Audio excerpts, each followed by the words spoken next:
Jurgen, if you were in Ange Postecoglou's shoes, what would you do? Would you prioritize the Carabao Cup, go for that trophy? I mean, right now they're 13th in the Premier League. Europe seems like a far-off dream. It's for Ange, it's very difficult. Obviously, you need to get your points in the Premier League. That's your daily bread.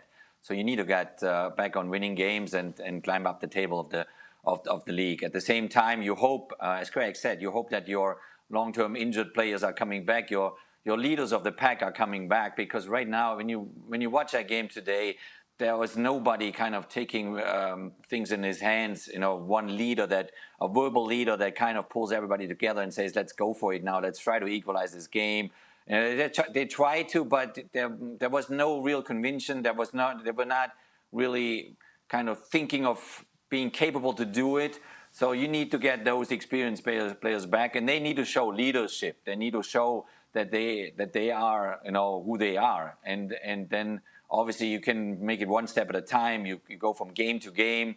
Obviously that second leg at Liverpool will be psychologically will be very, very important, that game. Let's hope from a Spurs perspective, if you can make that surprise, you survive that game, you move on basically there, then it could turn things around in a very, very positive way. If you get out of that competition, then it might have an effect even on the other competitions you're still in. So it's tough times for Spurs fans. There's no doubt about it. You buying the optimism there, Craig? What's up? The optimism from Jurgen?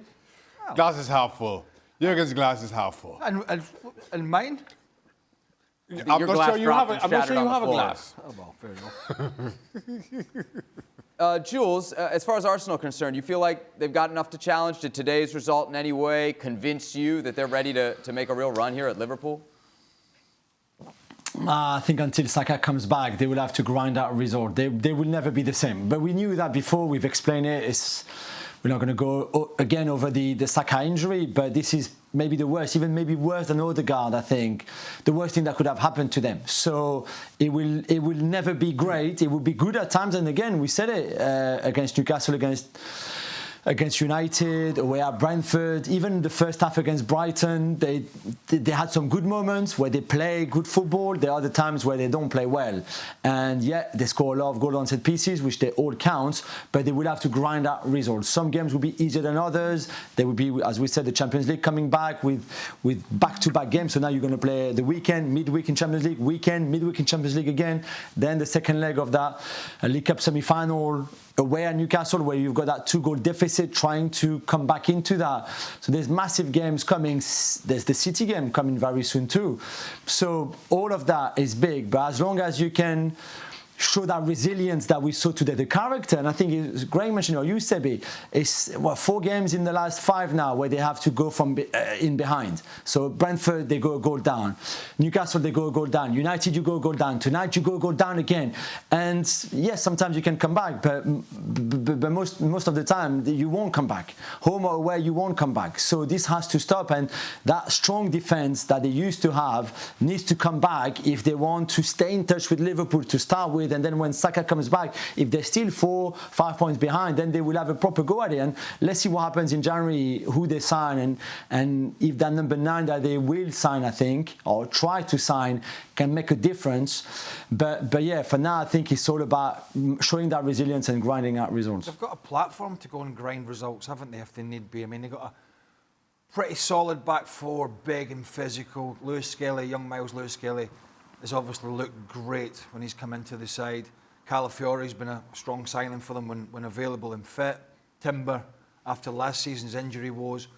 They've got physicality in midfield and options in midfield with Moreno coming in, or Partey playing, or Jorginho, Declan Rice, and then Odegaard. And Trossard always has some magic moments, and they're going to have to just manage this scenario. But I think they can.